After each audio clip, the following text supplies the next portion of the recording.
téléspectateurs du micro du Pasteur Bobo, Gospel, partout où vous êtes à travers le monde, bonjour ou bonsoir, ça dépend, comme on dit, de l'heure à laquelle vous nous regardez. Aujourd'hui, nous sommes à Bruxelles, Bruxelles, capitale de la diaspora congolaise, un peu petit gospel, on fait des tours, on dit 100% chrétiens, on fait des tours des églises, mais aujourd'hui, on est chez le docteur Célestin Kibutu Ngimbi, un des doyens de la ville, un des pasteurs qui ont commencé dans cette ville.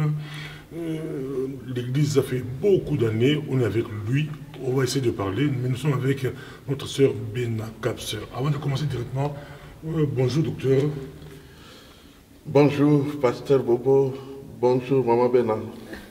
Directement, avant de commencer, Bena Kapser va faire une brève présentation du docteur Kibutu et directement on va enchaîner. Première question.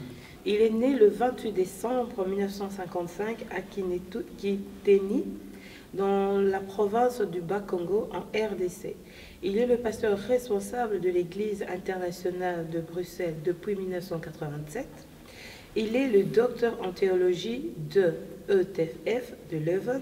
Il est professeur au CTS Belgique de la Belgique et professeur visiteur au DPTMT de théologie multiculturelle de l'Université de Montréal.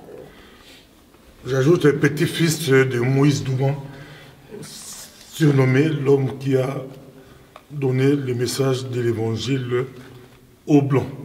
Bonjour docteur. Docteur, est-ce que votre grand-père a prêché le message de l'évangile aux Blancs dès ces années-là? Pour vous, vous êtes en Europe depuis longtemps. Avez-vous fait ce que votre grand-père avait commencé à annoncer l'évangile blanc? Ça, c'est une belle histoire de notre famille, vous savez. Une très belle histoire parce que mon grand-père, effectivement Moïse Douma, fait partie des 10 premiers convertis par les missionnaires dans la région de Kinkonzi. Donc quand après Tchela, vous allez dans les Mayombe, vers la forêt de Mayombe, et c'est là que vous trouvez un petit village qu'on appelle Kinkonzi, entouré de petits villages, parmi lesquels Douma, parce que au fait son nom c'est aussi le nom de son village, Moïse Douma de Kindouma. Et donc c'est lui, quand il s'est converti vers la même époque avec Yel Minkelo et beaucoup d'autres qui sont connus, Thomas Sipaku, pour ceux qui connaissent bien l'histoire de l'évangile dans cette région-là.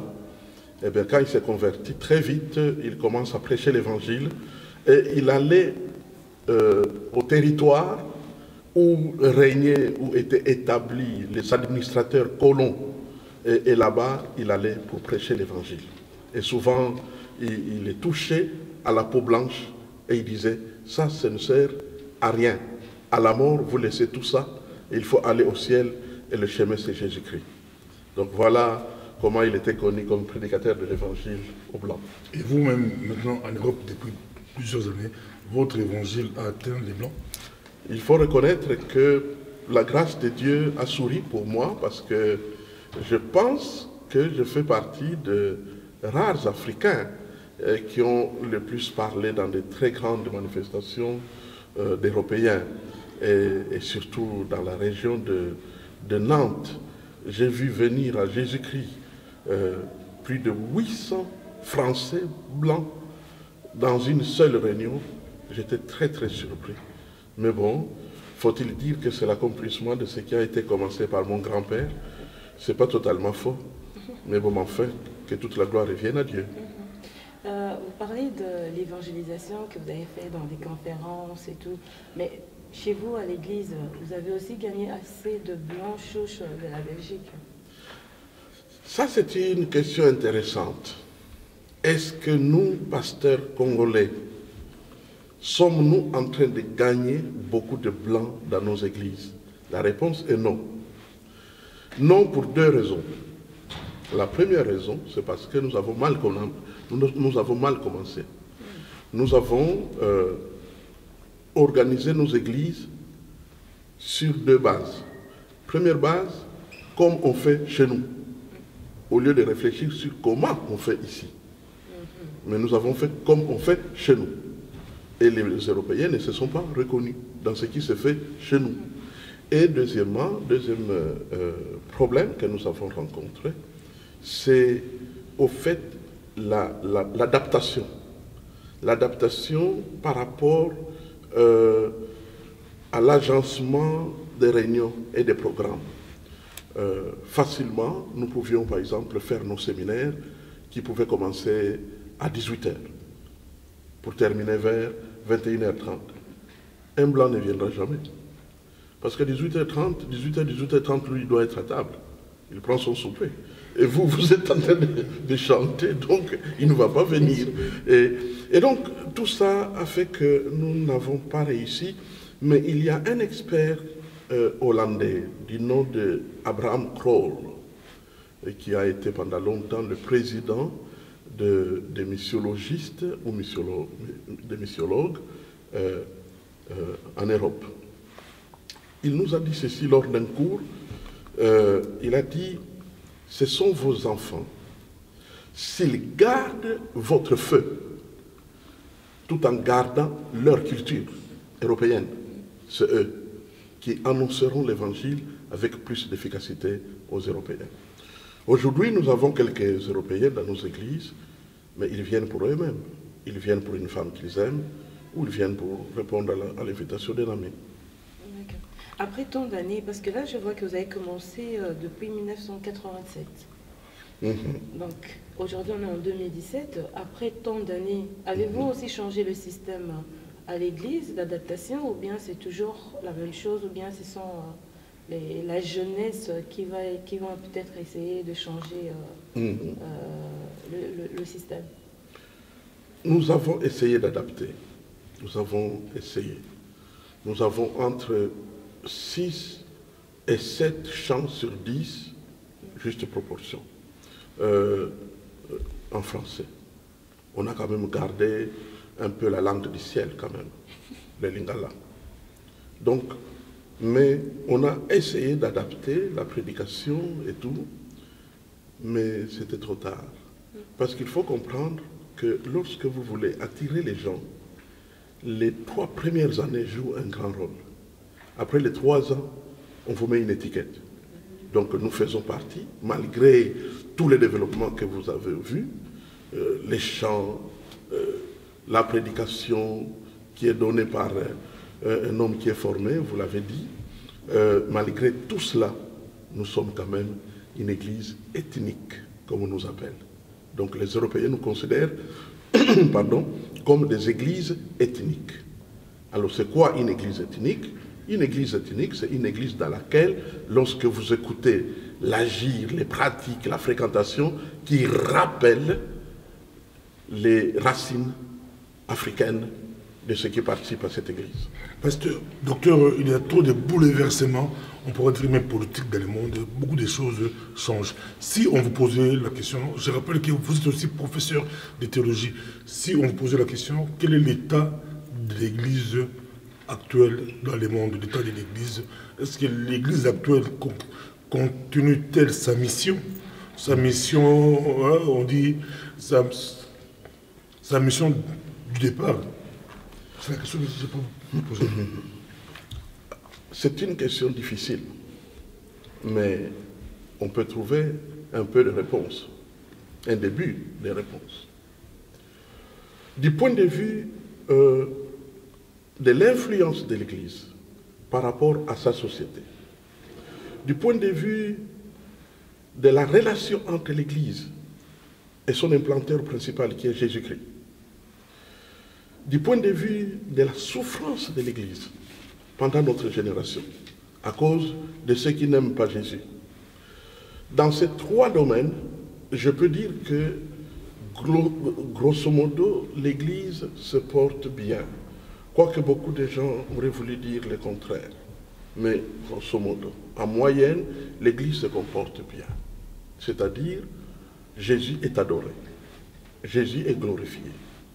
Il y a des gens qui continuent à prier, qui jeûnent même, qui marchent avec Dieu. qui se repentent de leurs péchés, qui veulent être en relation avec Dieu et qui veulent aller au ciel. Donc, la relation entre l'Église et son sauveur et son implanteur principal, ça va. Par rapport à la persécution, on voit que l'Église est persécutée, gravement persécutée. On ne comprend pas pour quelles raisons on s'en prend aux chrétiens.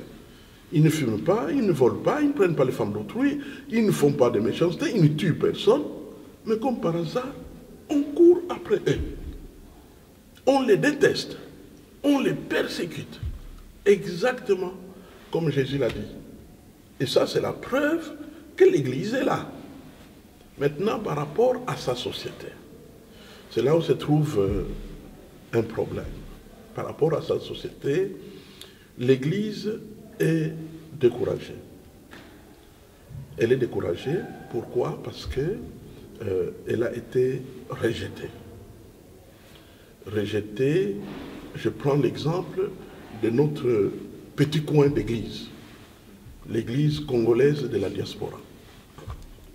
La majorité de messages, de vidéos qui ont été véhiculées montraient clairement qu'il n'y a pas de bons pasteurs dans les églises de la diaspora congolaise. C'est un mensonge du diable. C'est un mensonge du diable. Moi, je suis historien. Je peux dire que sur une période de 5 ans, je peux comptabiliser pas plus de 15 pasteurs qui ont eu des problèmes publics avec preuves évidentes de mauvais comportements. On ne peut pas dépasser 15 pasteurs. Or, justement dans la même période, vous pouvez comptabiliser autour de 3 à 4 000 pasteurs congolais qui dirigent les églises congolaises dans le monde.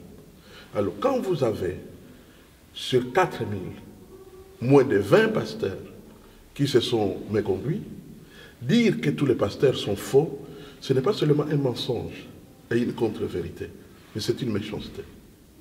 Donc, l'Église est méchamment jugée par les gens qui n'aiment pas l'Église. J'ignore qu'est-ce que ces gens-là, qui souvent s'emploient à courir vite, vite, à crier au scandale des églises, qu'est-ce qu'ils ont contre Jésus?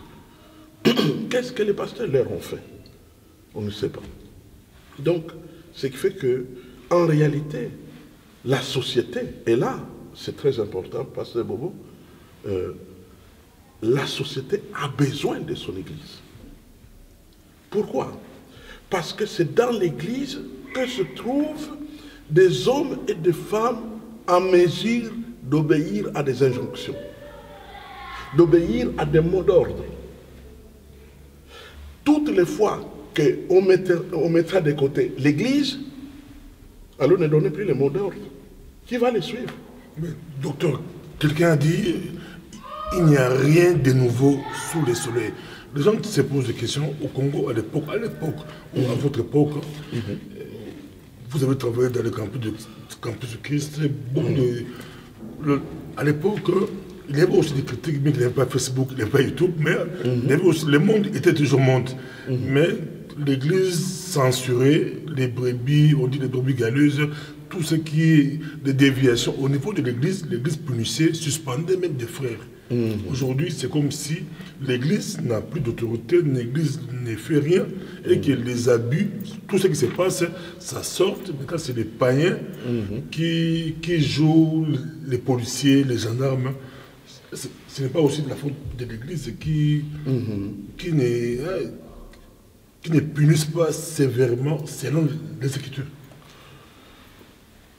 J'aime cette remarque parce qu'elle me donne l'occasion de dire certaines choses importantes, je pense. La discipline de l'Église. Quand nous lisons l'histoire de notre Église, je n'ai pas envie, j'en sais quelque chose, j'ai fait quelques travaux sur l'Église protestante belge, sur l'Église protestante française, suisse, suissaise, ainsi de suite, même italienne, américaine, japonaise même d'ailleurs, j'ai fait des travaux là-dessus. Et donc, je suis au courant de ce qui se passe, même l'église copte au nord de l'Afrique. Mais je voudrais plutôt plus m'intéresser à l'église chrétienne au sud du Sahara, que j'ai étudié dans l'ensemble, plus ou moins le 20e siècle. Isis Elisabeth, qui a fait un travail formidable depuis le 15e siècle jusqu'au 20e siècle. Elle a fait un travail. Pour moi, il n'y a pas meilleur écrit que cela si vous voulez connaître l'Église d'Afrique. Il faut comprendre, Pasteur Bobo, qu'il y a eu un premier pas de l'Évangile. Les missionnaires sont allés. Ils ne savaient pas s'ils devaient implanter des églises. Ensuite, finalement, au début du siècle, ils ont décidé d'implanter des églises. Alors pourquoi ils n'ont pas vite implanté? C'est parce qu'ils se demandaient si vraiment les Africains sont faits pour aller au ciel ou pas.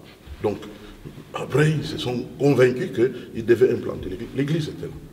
Et quand l'église a commencé, très vite, des problèmes ont commencé entre certains Africains intellectuels et les missionnaires.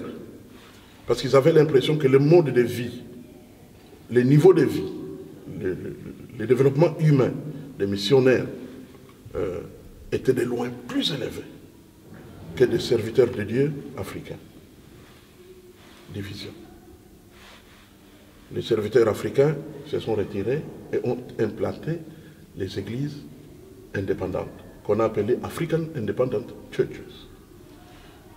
Les Kimbanguisme, Aladura, le mouvement Roho, tous ces mouvements-là, les haristes en Côte d'Ivoire, et donc Kimbanguisme, c'est chez nous. Et vous connaissez les mouvements, les sionistes en Afrique du Sud. Donc, tous ces mouvements sont venus parce qu'ils ne voulaient pas comploter contre l'Afrique, parce que les missionnaires étaient des connivences, disait-on, avec les colons, ce qui n'est pas totalement faux. Tous ces mouvements sont passés. Mais dès que l'indépendance était là, ont émergé ce qu'on a appelé les églises communautaires. Alors, quel est l'avantage des églises communautaires? L'avantage des églises communautaires, c'est qu'il y a un pouvoir, une autorité, une structure. Il y a un président ou un représentant légal, comme on les appelait, entouré des diocèses et ainsi de suite. Et il y avait donc un leadership clair. De la sorte, effectivement, on pouvait mettre sous discipline ceux qui avaient des fautes claires. Pas des rimeurs. L'Église n'a jamais puni des rimeurs. Récemment, j'ai suivi sur Facebook, je crois, une dame qui accuse un monsieur qu'elle appelle pasteur, qu'il aurait l'esprit de Python, ou je ne sais pas quoi. Apparemment, ça se passe soit au Cameroun ou je ne sais pas où là.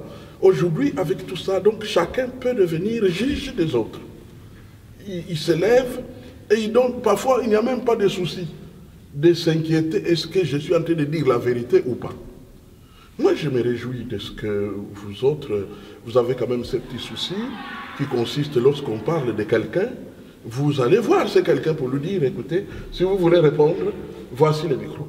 Mais moi, j'ai entendu, heureusement que nous avons puisé dans nos réserves du christianisme pour régler nos petits bobos. J'ai entendu des déclarations fallacieuses et dangereuses contre ma personne, quelque part là-bas en France. Je ne vais pas remuer les couteaux dans la plaie. Des déclarations qui ont été dites, et le jugement est tombé, je crois que c'était mis dans une bouteille, je ne me souviens plus de tout, mais en tout cas, il y a eu des choses qui se sont passées là-bas, mais je n'ai pas entendu, ni vu, ni constaté que nos journalistes qui avaient recueilli toutes ces dépositions gratuites, faire ne fût-ce qu'un petit coup de fil pour dire, voulez-vous répondre à ça? C'est une autre agence qui viendra me voir, même 1 ou 2 mois après, pour me dire, mais on a dit ceci là-bas, sur telle chaîne, est-ce que vous avez l'intention de répondre? Je lui dis non, ce n'est plus nécessaire. Ce n'est plus nécessaire. Donc, ce qui fait que nous vivons une époque où, malheureusement, les structures ne sont pas en place. Les églises sont indépendantes. Les églises indépendantes ressemblent à des petits pays ayant leur souveraineté. Ce qui fait que vous ne pouvez pas aller frapper à une porte d'une église indépendante pour dire « Coucou, c'est moi, je viens punir votre pasteur ». Ça n'a aucun sens. On ne peut pas faire ça. On ne peut pas faire ça. On va vous lancer des chaises au visage. Non, ça ne se fait pas. Donc, au fait, notre malheur vient de notre époque. Nous sommes dans l'époque des églises indépendantes. Et ces églises indépendantes sont vraiment indépendantes. Donc, la seule chose qui marcherait aujourd'hui par rapport aux églises indépendantes, ou les seules choses qui marcheraient sont deux. La première chose, à l'intérieur de chaque église, c'est à leur propre organisation et le courage du leader. Parce qu'il ne faut pas que les leaders soient en dehors de la volonté de Dieu ou du jugement de Dieu. Donc il faut que les leaders soient courageux. Je me rappelle une fois, je donne mon témoignage. Il y a eu des discussions et des problèmes qui menaient vers un mauvais comportement présumé du pasteur que je suis. Cela est arrivé à l'Église internationale de Bruxelles il y a quelques années. Voici comment je me suis comporté. Dès que le conseil était réuni autour de moi et que celui qui se plaignait de moi est venu et a présenté ses griefs présumés, quand la personne a fini de parler, j'ai pris la parole et j'ai dit, compte tenu de ce qui vient d'être dit, je vous remets à vous, responsables du conseil, membres du conseil, la responsabilité de couvrir l'événement. Vous allez les écouter, vous allez les approcher, vous allez leur poser des questions de détail, vous allez m'approcher, vous allez me poser des questions et vous tirerez les conclusions que vous pensez être les bonnes et qui glorifieront Dieu et épargneront l'œuvre du Seigneur. Et c'est ce que j'avais fait. Ils ont interrogé, ils m'ont interrogé et ils ont eu des conclusions qu'ils ont déclarées du haut de la chair pour dire voilà, nous nous sommes renseignés, nous avons posé des questions, voici les conclusions auxquelles nous sommes arrivés. C'est de cette manière que je crois personnellement qu'on peut diriger une église indépendante aujourd'hui. On ne peut pas se contenter de dire il n'y a rien. On a trouvé papa pasteur qui vole. Et quelqu'un dit, papa, j'ai vu que tu as volé. Non, il n'y a rien. Il n'y a rien. Tu as eu un rêve. On ne peut pas marcher comme ça quand on marche avec le Seigneur. Oui, pasteur, là vous avez parlé, disons qu'il y a un problème de structure dans nos églises et les églises sont indépendantes. Pourquoi ne pas vous asseoir ensemble, faire plateforme entre pasteurs pour poser certaines structures pour que l'église puisse être organisée comme l'église catholique? Donc c'est vraiment bien structuré, chacun connaît où est-ce qu'il commence et où est-ce qu'il doit finir, ses limites. Pourquoi ces choses ne sont pas organisées chez nous dans les églises indépendantes, que tous les pasteurs puissent se réunir et faire la pastoral plateforme? Maman Mena, tu me poses une question que je n'attendais plus. Souvent j'évite cette question, mais elle a son pesant d'or. Ça vaut la peine d'en parler, puisque nous parlons de l'Église. On ne peut pas parler à moitié et ne dire que ce qui nous plaise, ou qui plaise à certains. Donc, effectivement, structurer les églises indépendantes, c'est quelque chose qui existe. Mais seulement le problème, c'est que quand vous structurez quelque chose de l'extérieur, souvent on se retrouve dans un sérieux problème de contrôle.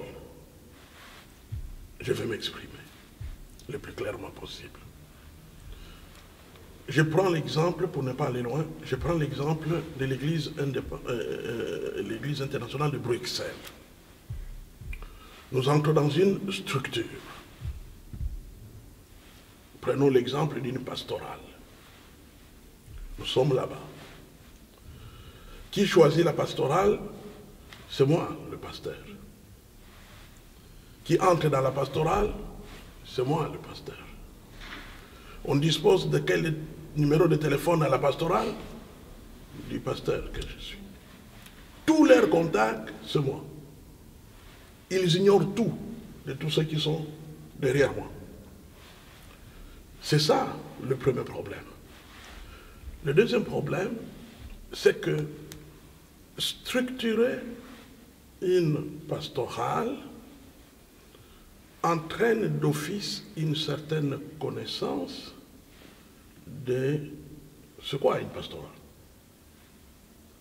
c'est quoi une communauté d'église, c'est quoi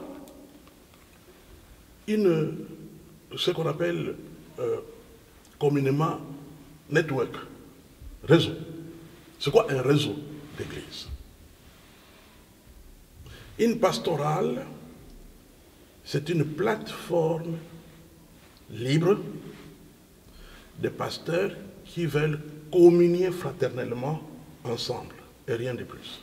Si vous ajoutez des matières, si vous gonflez une pastorale, des responsabilités qui ne sont pas les siennes, vous serez convaincu par votre incapacité de mettre cela en pratique.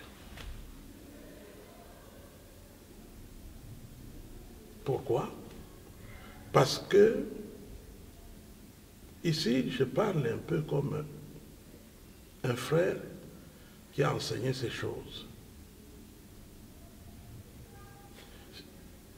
Si je prenais les statuts d'une pastorale, je les donne à mon élève de deuxième graduat. Il lit, il peut dire, il y a beaucoup de fautes dedans. Parce qu'on a mis des matières qui ne se traitent pas dans une pastorale. C'est un peu comme le musique, où les mamans veulent faire le likelimba. Ces mamans-là ne peuvent pas, par exemple, commencer à aller dans un couple de lignes de mamans pour aller traiter des problèmes qui se passent là-bas. Elles vont se contenter de questions qui touchent les likelimba. Combien par personne? Et puis, bonimi balé tomisato. 100, 200, 200, 300, 300. On s'en tient à ça. C'est comme ça, une pastorale. Je vous donne un exemple plus simple. L'Église internationale de Bruxelles a implanté 8 églises. Nous avons envoyé des frères pour implanter ces églises.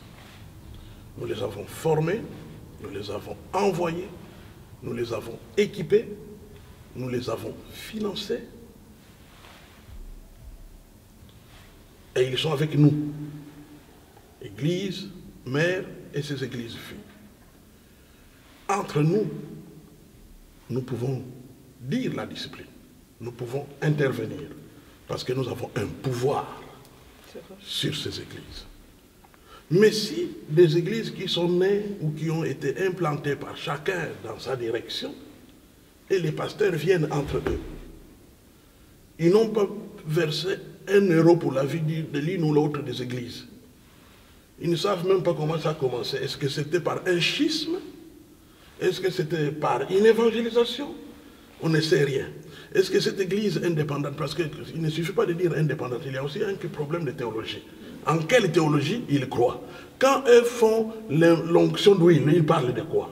Du vin ou de vraiment l'huile? Quelle huile? ou huile d'olive ou l'huile de palme, et ainsi de suite. Il y a toutes sortes de pratiques et de théologies qui se passent dans les différentes églises indépendantes. Maintenant, si vous amenez les pasteurs de toutes ces églises et vous les mettez dans une plateforme, ça va vous demander un travail de savant pour composer un texte qui puisse fédérer les avis des uns et des autres.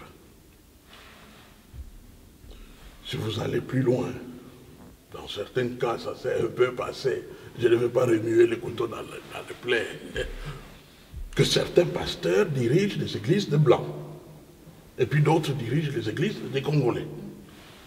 Bon, vous les amenez dans une plateforme.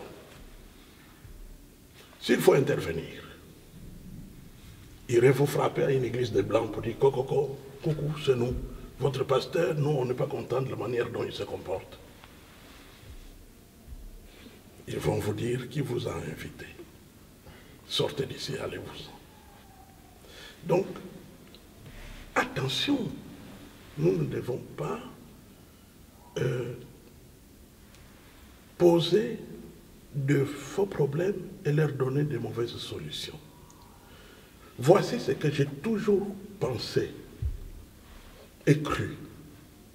Et ici, j'ouvre mon cœur. J'ai toujours cru qu'une pastorale doit commencer par être ce qu'elle est. C'est-à-dire un lieu de communion fraternelle, un lieu où on se retrouve pour prier ensemble, où on partage les informations qu'on veut, les sujets de prière qu'on veut, des projets qu'on veut. Si on disait par exemple, nous allons faire venir un prédicateur commun et qui va venir tenir une croisade pour nous, nous allons choisir une salle commune et nous serons tous là pour être édifiés et faire quelque chose d'ensemble. Pour ça, j'ai dit, je suis totalement d'accord. Mais pour les restes des matières, il faut que la relation se développe. C'est un peu comme un monsieur célibataire qui rencontre une jeune dame célibataire. Ils ne vont pas vite se marier dès le premier soir. Ils vont faire connaissance, ils vont se découvrir, le caractère, comment, d'où tu viens, où tu vas, quels sont tes intérêts, et ainsi de suite. Et puis petit à petit, si à un moment donné, ils se rendent compte qu'il n'y a plus rien qui puisse créer problème, faire un déséquilibre dans la relation, ils peuvent passer à l'étape peut-être de fiançailles. Et puis maintenant, une fois de fiançailles, eh bien, on monte, et puis plus tard, seulement plus tard, il y a un mariage. C'est comme ça qu'on fait. L'Union européenne a commencé comment? Ils n'ont pas commencé dès les premiers jours. Ouvrez les frontières. Non. Ils ont commencé par le premier pas, deuxième pas, troisième pas, quatrième pas, et ainsi de suite. Donc, ce qui fait qu'on ne doit pas vite s'accrocher à des mots. Et puis, pomper là-dedans tout ce qu'on veut. Non, ça ne marchera pas. Nous rappelons que nous sommes dans la scène de l'église internationale de Bruxelles, belle salle, grande église. Nous sommes là, nous sommes avec Dr Célestin Kiboutoungé, docteur, la formation de serviteurs des dieux fait défaut dans nos églises. À l'époque, c'était plus facile de voir comment les gens devenaient pasteurs. La formation, c'était vraiment correct, mais aujourd'hui, de nos jours, la formation des hommes, des dieux, vous optez pour, comme on dit, les églises pays. Là-bas, c'est difficile de former aujourd'hui la formation des hommes des dieux. Quelle est la place de la formation dans l'église de la diaspora? Pasteur Bobo, je vais vous dire la vérité sur cette affaire. Vous savez que, pour ne parler que des protestants, on ne touche pas les catholiques. Ils n'ont pas de problème de formation et tout va bien chez les catholiques. Mais nous, protestants, nous avons un sérieux problème de génération. Quand les missionnaires sont venus, ils ont lancé des premières formations, des petites formations là, des instituts bibliques inférieurs au cycle supérieur. un peu de type professionnel, sans utiliser les mots. Donc comme professionnel pastoral. C'est là qu'ils ont formé les serviteurs. Ils sont montés, ainsi de suite. Alors ces gens-là, cette première génération-là, connaissaient les missionnaires. Ils étaient en communion avec eux. Et puis, après, c'était la deuxième génération à laquelle j'appartiens personnellement. Nous avons cru, dès notre nouvelle naissance, que lorsque nous avions un appel à servir Dieu, acte numéro 1 n'était pas implanter une église. Acte numéro 1 était aller à l'école. Aller à l'école. Donc, le disciple de la deuxième génération, vous n'en trouverez pas un qui s'autoproclame au ministère sans avoir été au banc de l'école.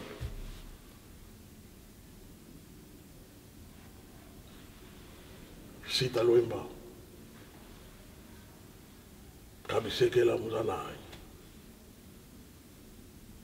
Félix Moutombe. Célestin Galamolo. Et beaucoup d'autres. Vous ne verrez pas ces gens-là aller directement implanter une église sans avoir été à l'école pastorale. Ils étaient convaincus que le ministère était tellement sacré qu'on ne pouvait pas aller y toucher sans commencer par être touché par d'autres, par être formé par d'autres. Et les événements de 1985 que tout le monde connaît sont arrivés. 85. 1985, il y a eu un bouleversement dans l'église congolaise. Parce qu'un grand nombre de groupes de prière ont commencé à devenir petit à petit des églises. Et ces groupes-là n'étaient pas reconnus par les églises. Donc, l'église catholique a rejeté quelques-uns, l'église protestante a fermé la porte à d'autres, et donc tout un groupe de chrétiens qui commençaient à se réunir dans des quartiers à gauche, à droite, la naissance de groupes de renouveau charismatique ont commencé à naître partout, à grandir partout. Et ces gens-là avaient besoin d'être baptisés, ces gens-là avaient besoin de Sainte Seine, ces gens-là avaient besoin de mariage, ces gens-là avaient besoin des actes de pasteurs. Et comme par hasard, en ce moment-là, les disciples de deuxième génération, ceux qui avaient déjà leur formation de théologie, sont restés dans les communautés et ne pouvaient pas sortir pour venir donner des sacrements dans des groupes de renouveau. Et donc les groupes de renouveau étaient livrés à eux-mêmes, avec un grand nombre d'anciens catholiques qui n'iront jamais dans une église communautaire protestante, qui étaient dans l'assemblée charismatique. Un grand nombre. Combien? C'est autour de 65 à 70%. C'était des catholiques. Et une fine minorité des protestants. Et ce sont les protestants qui les dirigent. Pourquoi? Parce que les protestants, comme vous le savez, connaissent la Bible. Les catholiques ne connaissent pas la Bible. Donc quand ils se retrouvent dans les groupes de renouveau charismatique, quand un protestant parle, tout le monde est édifié parce qu'il connaît la Bible depuis longtemps. Quand un catholique parle, bon, il ne doit plus toucher à certaines choses, vous savez de quoi je parle, il ne doit plus toucher à certaines choses. Et donc, ce qui fait que quand il n'y a plus rien, la Bible, rien. Donc, bref, les catholiques se font diriger par les protestants. Docteur, on aura le temps de révéler encore parce que ça c'est un dossier un peu chaud, très chaud. Vous dites 85, mais d'autres diront que c'est un peu plus tôt parce que les Aïdine Nabala et les autres, les Amémana, beaucoup de mouvements, ça a commencé un peu plus tôt, avant 85. Je suis tout à fait d'accord dans ce que vous dites, que les groupes, eux, ont commencé plus tôt. Mais le besoin de devenir, le fait de devenir des églises, les groupes sont devenus des églises, c'est à partir de 85. On le suit partout à travers le monde, c'est extraordinaire. Avec le docteur Célestin qui boute, on peut changer des dossiers directement. Mais avant de changer des dossiers, je pourrais rebondir sur ce que Benakap avait dit sur des églises un peu ghetto, les blancs. Parce que, comme disent les Américains, séparés mais égaux. Dans l'église, ce n'est pas aussi, on les séparer, mais égaux devant Dieu, même ciel, même paradis. Les Blancs peuvent prier chez eux, nous aussi, où il y a un évangile spécial pour les Arabes, pour les Blancs, pour les Noirs, d'autres préfèrent les Africains, les Européens, les Asiatiques. Est-ce qu'il y a même évangile ou bien séparer les négros, on va se retrouver tous aussi? Les Européens sont en train d'échouer dans leur manière d'approcher les églises africaines et congolaises en particulier. Ils sont en train d'échouer. Pourquoi? Parce qu'ils ne tiennent pas compte d'un certain nombre de réalités culturelles, je dirais même socio-culturelles, qu'il y a dans l'âme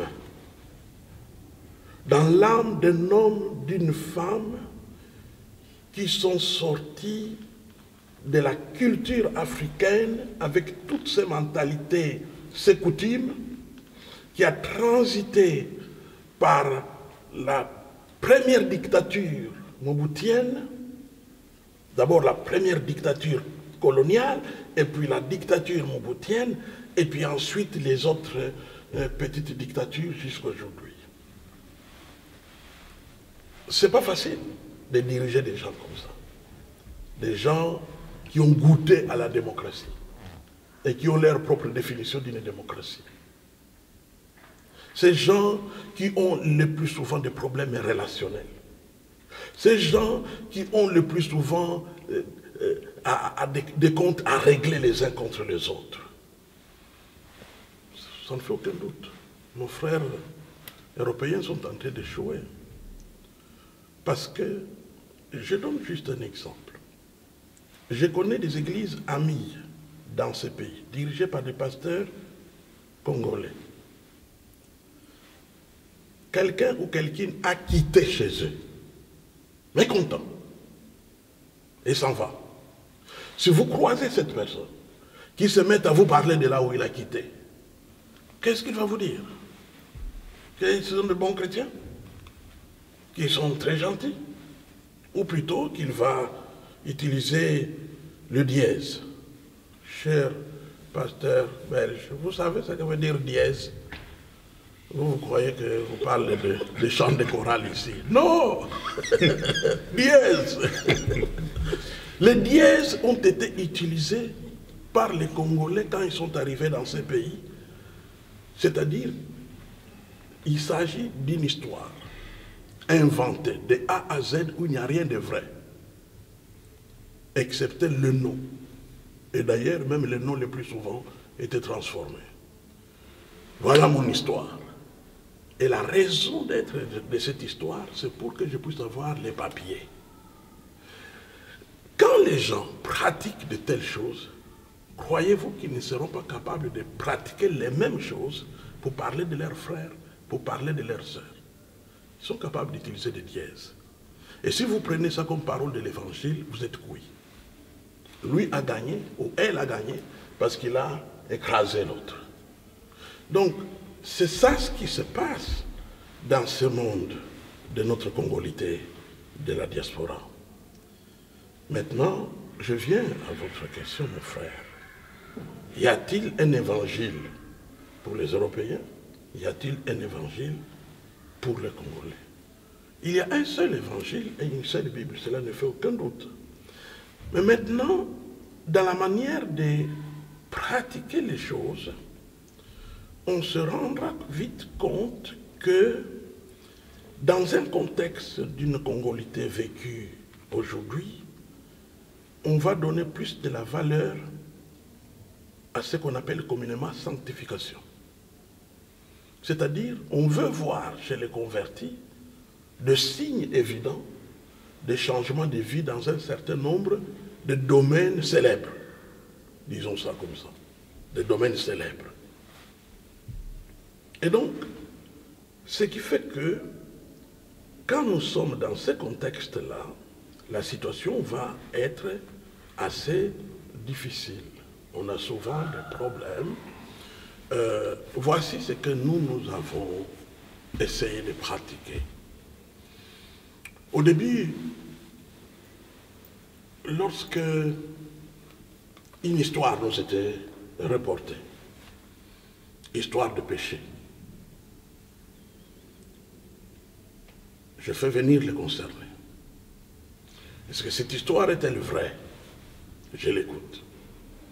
Il raconte ce qu'il veut raconter. Et quand, au bout de compte, nous arrivons à la véracité de l'histoire, nous voulons bien mettre la personne sous discipline. Qu'est-ce que nous avons fait? Nous n'avons pas osé directement prendre des mesures et poser des actes. Non! Si vous faites ça, vous aurez des problèmes avec les Africains. Qu'est-ce que nous avons fait?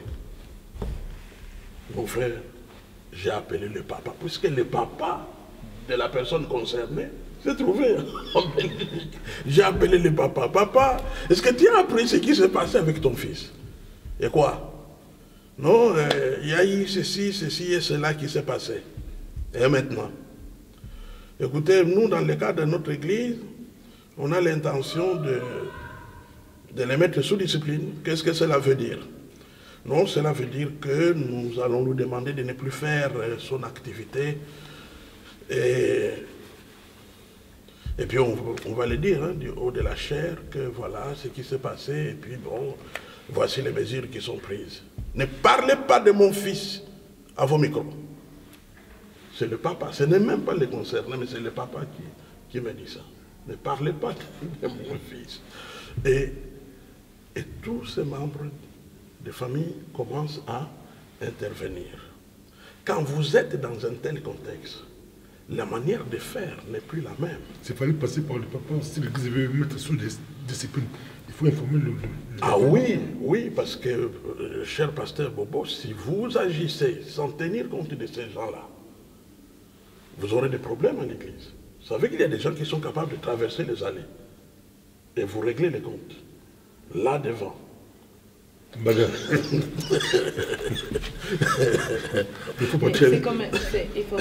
C'est eux qui viennent prier à l'église, c'est à eux de pouvoir obéir aux structures de l'église. Si une personne doit être sanctionnée, il doit quand même être sanctionné, pas commencer à négocier avec le membre. C'est la raison pour laquelle nous remarquons que dans l'église, il y a beaucoup de tribalisme et beaucoup du fanatisme aussi. Quand c'est une grande famille qui vient à l'église, le pasteur a du mal à pouvoir sanctionner un membre de la famille, par exemple, qui était à la chorale, ou bien c'est une personne principale à la chorale ou à l'église. Oui. Ils viennent 30 ils sont nombreux qui vous diront ce qu'ils veulent. Mais voici dans la vérité ce qui se fait aujourd'hui. Nous utilisons la discipline douce. C'est-à-dire, il y a un frère qui a commis des fautes. Une sœur a commis des fautes. Je l'invite. J'ouvre la Bible. Je sanctionne sa faute.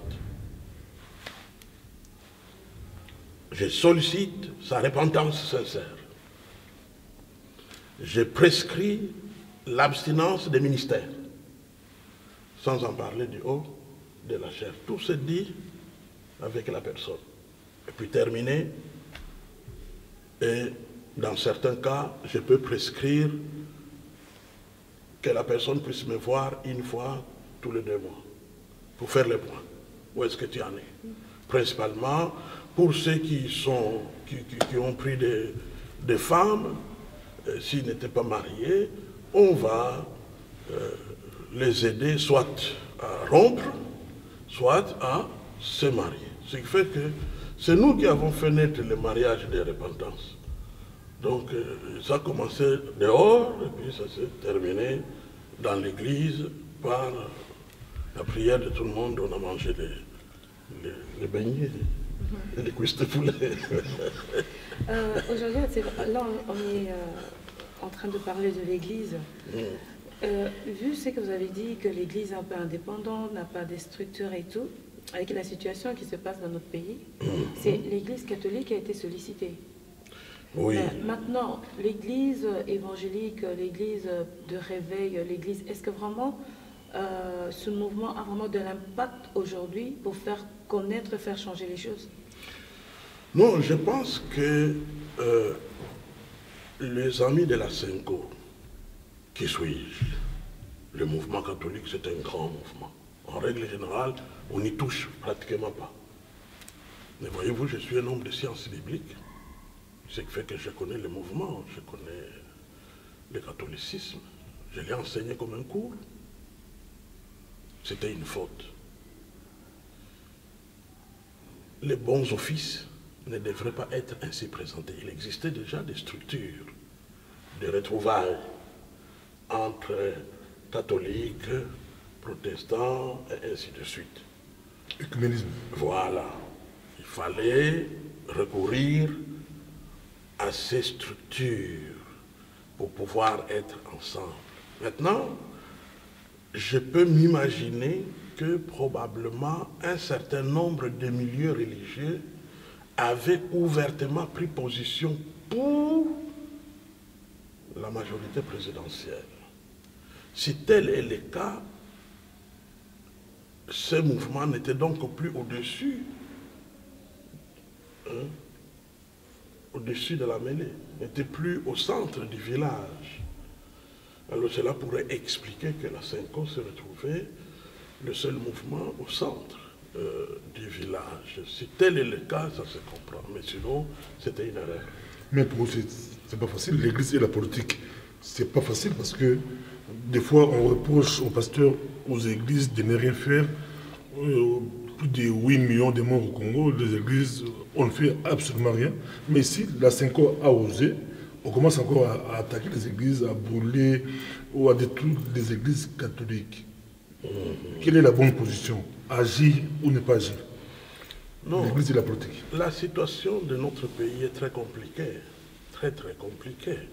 Je ne peux pas m'hasarder. Je sais que ces derniers temps, il y a plus d'un qui m'a dit, pasteur, lève un peu le pied par rapport à la politique. Donc un peu pour dire que je ne dois pas trop presser sur l'accélérateur, il faut lever le pied sur les catholiques et sur la politique. Donc je lève le pied, mais tout en disant quand même un petit mot. Je pense personnellement que nous sommes dans un contexte où il faut user de sagesse. La Bible elle dit, les sages s'emparent des âmes. Il faut user de sagesse et avancer ensemble là où on en est. On ne puisse plus reculer et dire oui, pourquoi, ainsi de suite. Probablement la Cinco a été contactée et sollicitée. Ils avaient le droit de réagir pour dire pourquoi pas les autres, et ainsi de suite. Pour qu'il y ait une sorte de parité, et ainsi de suite. C'est là où, personnellement, je pense qu'il aurait peut-être failli penser tout petit peu, en tout cas. Mais est-ce qu'on a toujours l'impact par rapport à notre société?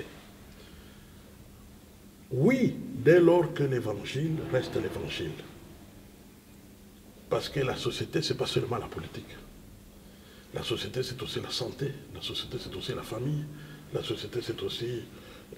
il y a beaucoup de domaines dans la société.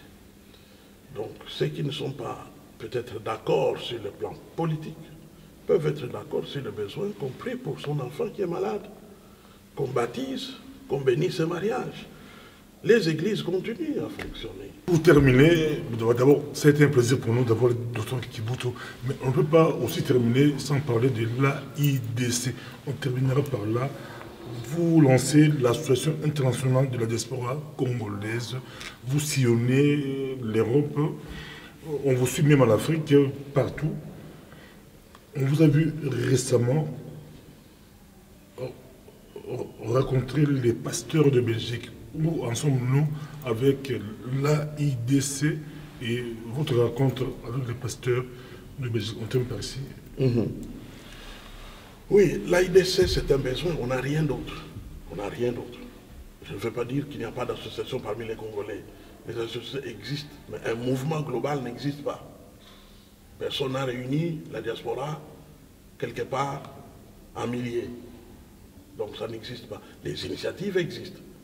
Certaines sont encore dans des fardes, d'autres sont dans des bureaux de reconnaissance de l'État, et ainsi de suite. Et puis d'autres encore sont dans des démarches pour trouver des subsides à gauche, à droite, et ainsi de suite. Et toutes ces associations existent. Mais un mouvement global de la diaspora congolaise, c'est un besoin. Et c'est pour ça que nous militons. Nous militons pour que les Congolais puissent venir ensemble afin que nous soyons efficaces. Chaque jour qui passe nous donne raison. Vous entendez ce qui se passe maintenant en Afrique du Sud. Et je crois que vous avez compris que celui qui est en train de défendre les Congolais là-bas, c'est un Ivoirien. Donc il faut avoir un Ivoirien pour essayer de défendre les Congolais en Afrique du Sud. C'est ça, quand on n'est pas organisé.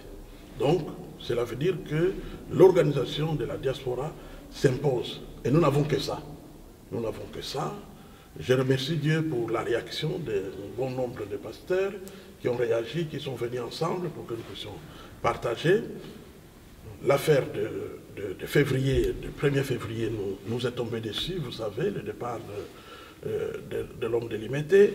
Nous avons remis à plus tard notre congrès, et ce congrès aura lieu le 22, 23, 24 septembre 2017, avec l'espoir que cette fois-là, ça va se tenir. Et quelles sont les mesures que nous avons prises pour nous préparer d'ici là? Eh bien, il y a un travail qui va se faire par communauté. Donc, nous allons faire un travail pour approcher nos mamans dans leurs associations, dans leurs églises, ainsi de suite, afin que les mamans battent les mains, qu'elles se mobilisent pour pouvoir nous aider à faire avancer l'AIDC. Nous allons nous adresser aux intellectuels, aux VIP et tous les hauts responsables, les ténors de notre diaspora, afin qu'ils puissent apporter leur contribution. Je crois qu'ils nous apprécient. Ils nous apprécient du fait que nous sommes en train de préparer un podium pour eux, et un micro, afin qu'ils puissent exprimer les fardeaux qu'ils portent dans leur cœur pour leur société. Donc, ils sont certainement d'accord avec nous. Et puis, la jeunesse. La jeunesse, nous allons toucher les différentes associations dans les milieux universitaires, les associations de jeunesse dans les milieux d'église, les associations de jeunesse dans les associations urbaines, là où il y a des Congolais. Nous voulons les toucher pour les amener ensemble. Donc il y a tout un travail de fond qui est en train de se faire. Et en dehors de tout cela, nous sommes en train de former des équipes sur comment pouvoir approcher les Congolais pour leur parler de leur situation, de leurs conditions, sur le plan des timings, des problèmes graves auxquels ils font face. Certains ne sont même pas conscients que les Congolais rencontrent des graves problèmes dans la société, dans les sociétés dans lesquelles ils évoluent. Donc nous sommes en train de former des gens dans ce domaine-là. Nous sommes en train de former des gens. J'ai déjà donné un premier séminaire, des personnes qui ont été formées, qui sont qualifiées maintenant à pouvoir sortir pour pouvoir amener les Congolais à la réflexion et à pouvoir intégrer les mouvements. Donc c'est un travail de fond que nous sommes en train de faire et que nous ne sommes pas prêts à laisser tomber parce que, Pasteur Bobo, c'est très important. Je ne peux pas dire plus important que tout ce que nous avons traité ce soir, mais en tout cas, c'est une question de vie ou de mort pour l'avenir et de notre diaspora et de notre patrie. Parce que imaginez maintenant ce qui se passe là-bas en Afrique du Sud. Ça peut se passer à tout moment dans d'autres pays. Ça peut se passer à tout moment. Et à un moment donné, qu'est-ce qui va arriver? C'est ce qui est arrivé aux Juifs, qu'ils étaient malvenus partout. Ils étaient malvenus partout, on les traquait partout, on les a dessinés, ils sont devenus des numéros avec des étoiles et tout ça, ainsi de suite. C'était tué dans toutes les directions. C'est ce qui est en train d'arriver contre les Congolais. Je ne comprends pas qu'est-ce qu'il y a du commun entre un Congolais et un Juif, mais en tout cas, ce qui est en train de se passer est catastrophique. C'est l'avenir que nous devons nous organiser. Maintenant, nous sommes sans puissance. La fois passée, et plus d'une fois, vous m'avez posé la question, où est-ce que nous en sommes? Sur le plan de l'intérêt, l'intérêt est général, mais sur le plan de la cotisation, c'est nul. C'est totalement nul. On ne peut pas comptabiliser plus de 60 000 € qui soient déjà dans les comptes de l'AIDC. On ne peut pas comptabiliser ça. Donc, sur le plan de la cotisation, les gens hésitent, les gens, peut-être ont-ils raison, mais allons-nous hésiter de siècle en siècle? Non, nous ne pouvons pas hésiter de siècle en siècle. Donc nous pensons, et moi je persiste, je signe, je continue à croire que la seule manière d'être vraiment impliqué dans une diaspora active, il faut que la participation financière suive. Et pas seulement l'intérêt. L'intérêt, ils sont très nombreux. Ils sont très nombreux.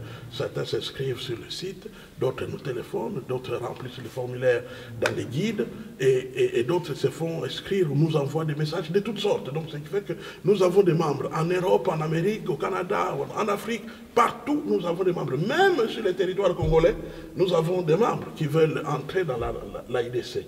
Mais pour nous, la cotisation financière, C'est pourquoi je lance un appel pathétique. Que tous ceux qui sont déjà inscrits, enregistrés, vous avez rempli un formulaire de l'AIDC, de l'Association internationale de la diaspora congolaise, l'heure a sonné pour que vous ne puissiez plus attendre. Vous devez absolument couvrir votre inscription par votre cotisation comme nous l'avons tous fait. Et c'est très important parce que cela nous permet de commencer des projets pratiques. Des projets pratiques. Et nous pensons que finalement, c'est d'ailleurs à la suite de cela que nous avons compris que avoir de congrès et des réunions permettrait à plusieurs de majorer leur confiance dans les mouvements en voyant ce qui se fait et comment on le fait. Ils ont besoin de confiance, donc je ne vais pas condamner les gens. Ils ont besoin de confiance parce que, bon, ils ont vécu toutes sortes d'aventures à gauche et à droite, et nous sommes en train de payer ce que nous n'avons pas semé. Mais bon, de toutes les façons, nous sommes dans le besoin. Et eux et nous sommes tous dans le besoin. Nous voulons réussir ce que nous entreprenons, et eux ont besoin de se retrouver quelque part où ils sont couverts et protégés. En sorte que demain, nous n'aurons plus besoin de nos amis de la Côte d'Ivoire, qui du reste sont très gentils, mais nous n'aurons plus besoin d'eux pour nous défendre en Afrique du Sud.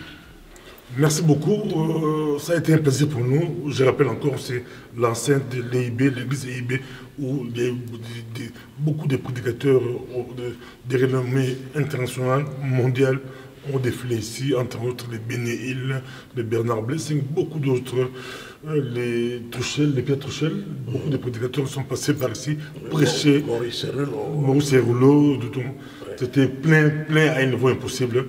Jusqu'à dehors, nous bénissons. Docteur Kibutu qui bénit aussi la ville. L'EIB, ce n'est pas seulement pour l'EIB, c'est aussi pour la Belgique. Benakab, on peut terminer ici. Voilà, nous sommes arrivés à la fin. Comme le pasteur Bobo était en train de le dire, et grand merci encore au pasteur Kibutu d'avoir accepté le micro du pasteur Bobo Gospel. Merci. Et voilà, nous sommes arrivés à la fin de notre émission et nous remercions toutes les personnes qui nous suivent de vos commentaires et de vos conseils aussi. Grand merci et que le peuple de Dieu soit béni. Au revoir. Au revoir.